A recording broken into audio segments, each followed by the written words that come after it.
will have no tax on overtime and no tax on Social Security benefits for our great seniors. No tax. And it makes sense because the seniors have been hurt so badly with inflation. So we're going to have no tax on Social Security for our seniors. And while working Americans catch up, we're going to put a temporary cap on interest rates on credit card debt at 10%. Some people are paying 25 and 30%. It's crazy. You know, in theory, that's against the law. Okay, called the usury laws. But in theory, that's against. So we're going to cap it for a period of time at 10%.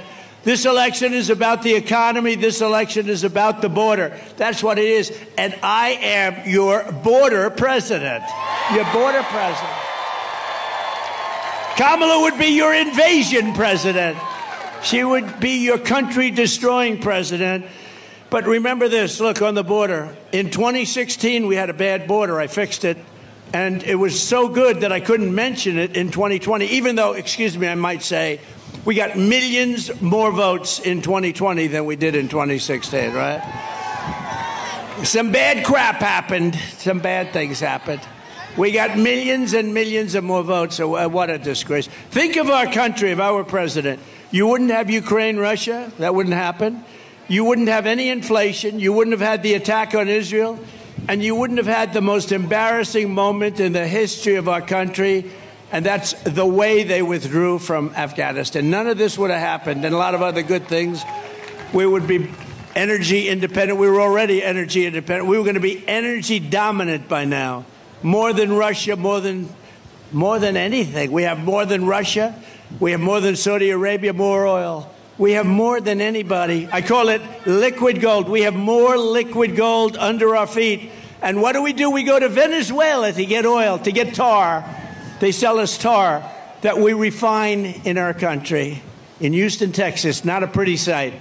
As border czar, Kamala Harris has allowed 21 million illegals to pour in from all over the world. They're coming from the prisons and the jails.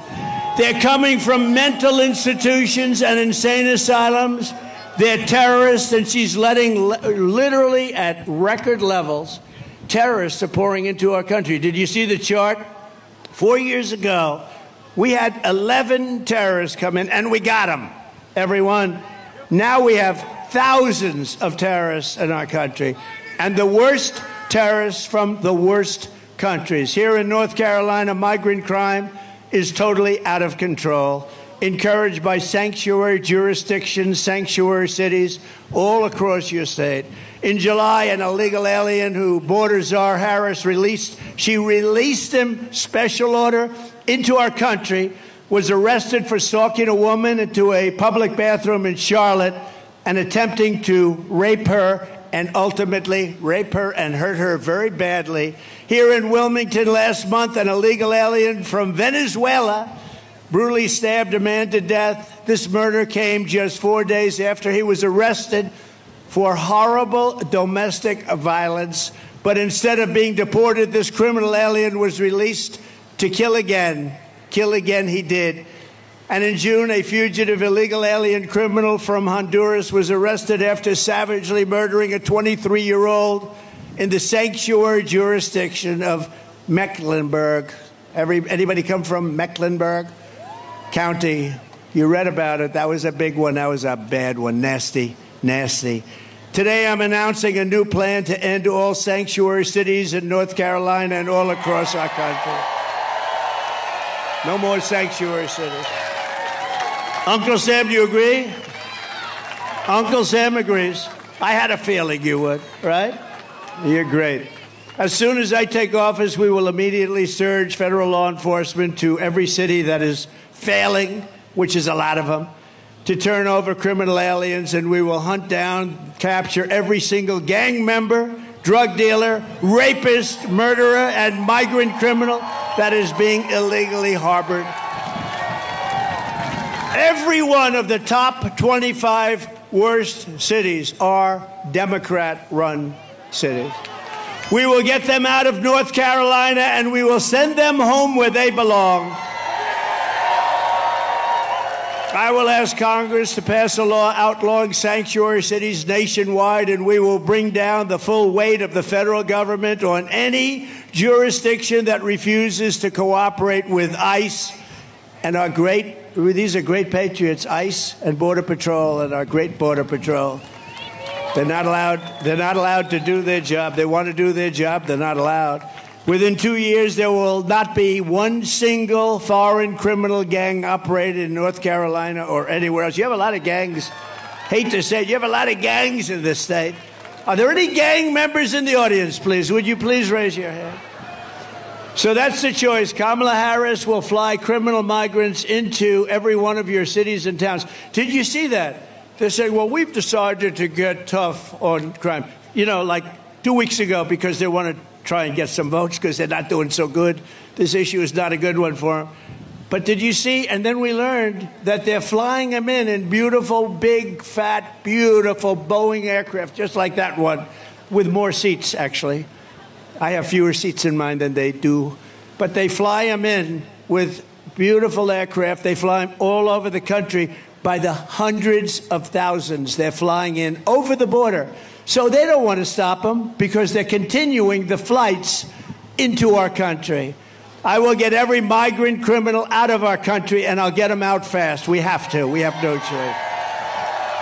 And they're taking over our country. You see what they're doing. Kamala Harris's border invasion is also crushing the jobs and wages of African-American workers and Hispanic-American workers, and also union members. Unions are next. You watch.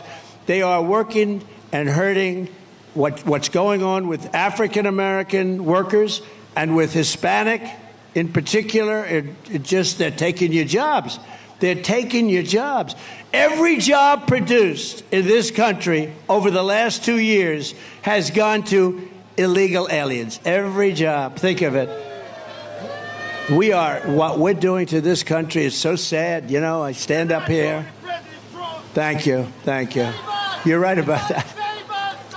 We'll save you. We're going to save you. We're going to save you. We're going to save you.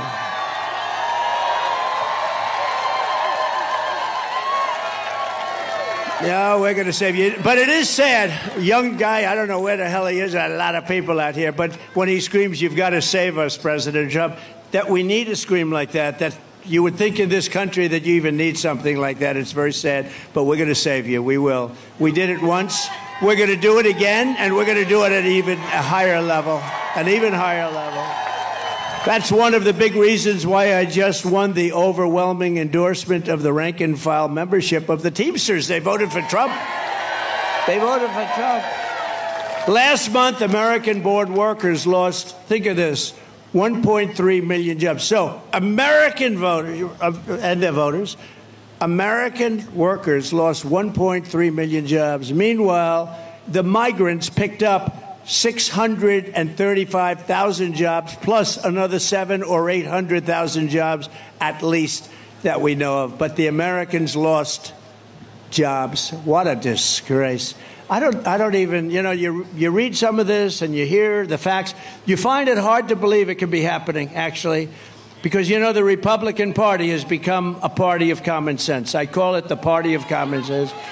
We're conservative. We're all of the same, but it's become a party. Where is the common sense? In open borders and high taxes and the job numbers that I just read to you. Even Federal Reserve Chair Jerome Powell said this week, quote, "The influx across the borders has been one of the things that has allowed unemployment to rise, and rise substantially. To save your jobs, you must vote for Trump." Very simple. Very simple. So in the latest Rasmussen poll just out, thank you. Remember, I used to talk about the polls, right? I used to talk about the polls, and I forgot about it because I won the primaries by so much I didn't have to talk about them. But in the latest Rasmussen poll, you know what happened with Joe? We beat him by, I think, 21 points, and they said, you got to get out, you can't win, and he got out. So now I got a second race. This never happened. I went, think of it, spent $100 million on beating Joe, and we beat him. And he couldn't win, and they went to him and they said, you can't win, you're out. You're not supposed to say that to a president, but they said, Joe, you're out.